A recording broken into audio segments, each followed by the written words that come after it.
Ein Boot und einen Liegeplatz haben wir gefunden. Was uns noch fehlte, war ein schöner Stellplatz für unseren kleinen Camper. Weil wir nicht so viel mit dem LKW durch die Gegend fahren wollen, suchen wir also eine neue Homebase. Bei Erkundungsfahrten entdecken wir einen Campingplatz am Stadtrand von Wismar. Und was noch besser ist, es ist kein normaler Campingplatz, es ist ein Campingplatz für Offroader und Overländer, der sich noch im Aufbau befindet. Das passt natürlich perfekt und klingt nach einem Ort, an dem wir und unser kleiner Offroad-LKW gut aufgehoben sind.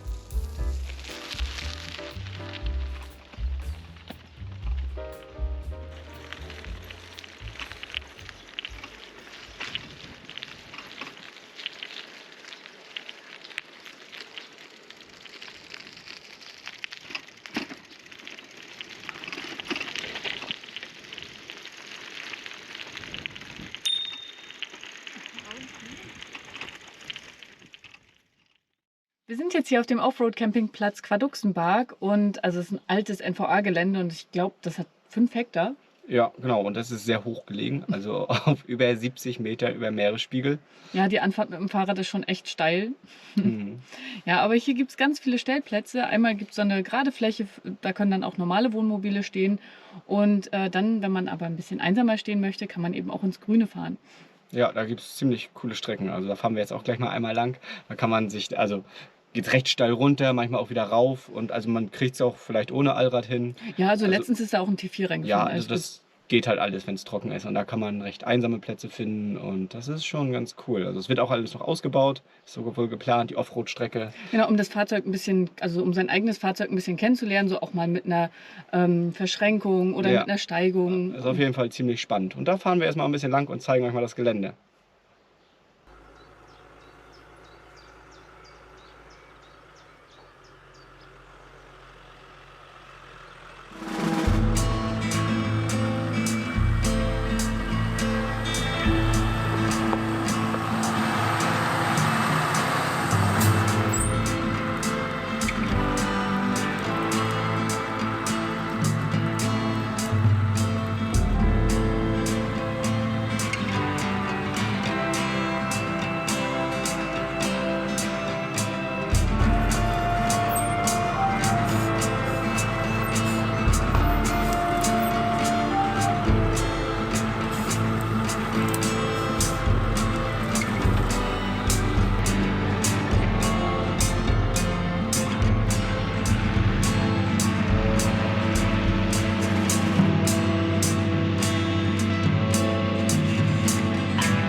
Einmal bitte den Schafzaun öffnen.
Ganz kurz zumachen.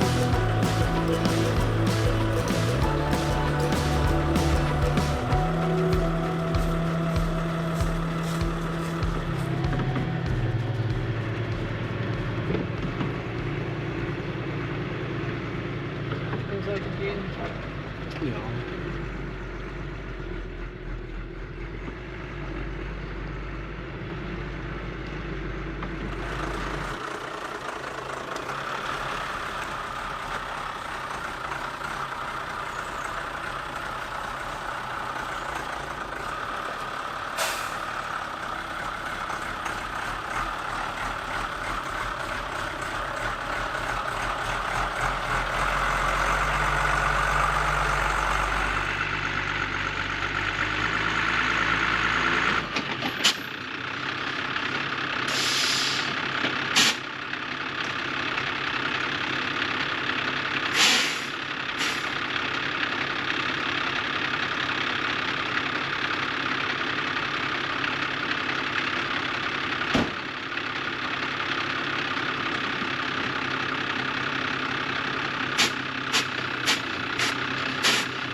Nicht, ne?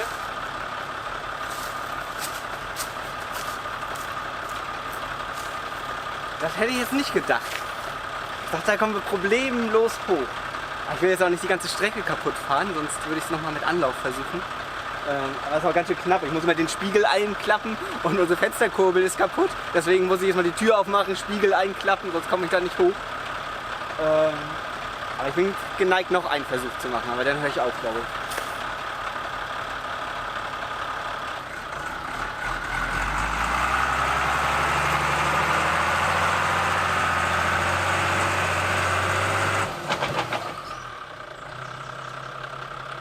Ja, damit habe ich jetzt echt nicht gerechnet, weil wir sind ja vor ein paar Tagen diesen Weg hier schon mal gefahren, als wir hier diese Führung bekommen haben des Offroad-Weges und sind dann mit dem Geländewagen hochgefahren. Der ist da mit Leichtigkeit hoch, aber wir mit unseren 7 Tonnen, das wollte nicht so richtig, hat man ja gesehen. Und ich habe mir wirklich Mühe gegeben. Alle Sperren drin, also Luft ablassen wäre jetzt halt die letzte Option, aber da sind wir zu faul zu. Also fahren wir jetzt den anderen Weg hoch. Also man hat auch eine Alternative, wenn man hier mal nicht hochkommt, das ist auch immer ganz geil, dann kann man einen anderen Weg wählen.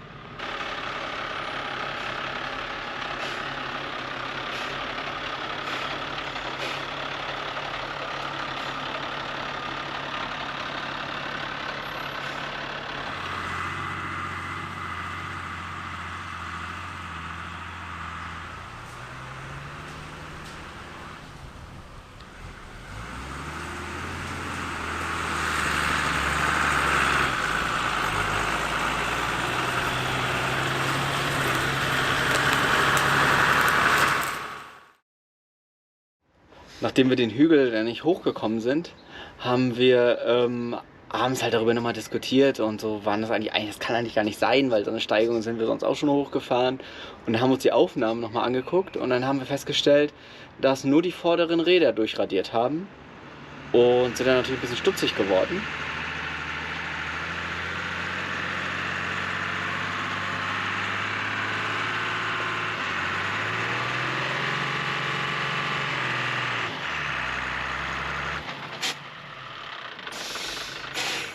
Und da haben wir uns überlegt, das kann eigentlich gar nicht sein, weil die Sperre eingelegt ist. Also wir haben ja ein Permanent-Allrader und hier ist das Verteilergetriebe und das verteilt dann halt die Kraft von vorne nach hinten gleichmäßig. Und wenn keine Sperre eingelegt ist im Verteilergetriebe, ja, geht die Kraft entweder halt nach vorne oder nach hinten. Wenn irgendein Rad die Traktion verliert, radiert das halt durch und ja, die anderen Räder stehen eben.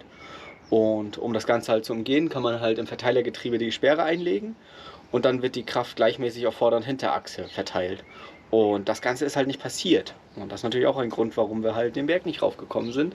Und dann haben wir uns halt mal unter das Auto gelegt und dann haben wir halt festgestellt, dass der Hebel, der die Sperre am Verteilergetriebe einlegt, der war ja so ein bisschen festgegammelt. Und den haben wir halt wieder ein bisschen gängig gemacht. Und dann ging die Sperre auch wieder rein. Was natürlich ein bisschen ungünstig gebaut ist. Also die Sperre wird ja über die Pneumatik eingelegt und dann ist da hier so ein kleiner Luftdruckzylinder und der fährt aus. Und wenn der ausgefahren ist, dann wird in der Kontrollanzeige angezeigt, dass die Sperre eingelegt ist. Was natürlich jetzt gar nicht stimmt. Es wäre natürlich sinnvoller, wenn man diese Kontrollanzeige irgendwie direkt mit dem Getriebe gekoppelt hätte und da nochmal so einen kleinen Sensor drin gehabt hätte, damit man auch wirklich weiß, dass die Sperre jetzt drin ist. Ja, an der Hinterachse ist das ein bisschen besser gemacht. Da wird halt direkt im Differential wird halt erkannt, wann die Sperre reingerutscht ist und wird dann entsprechend auch die Kontrollanzeige leuchtet dann erst.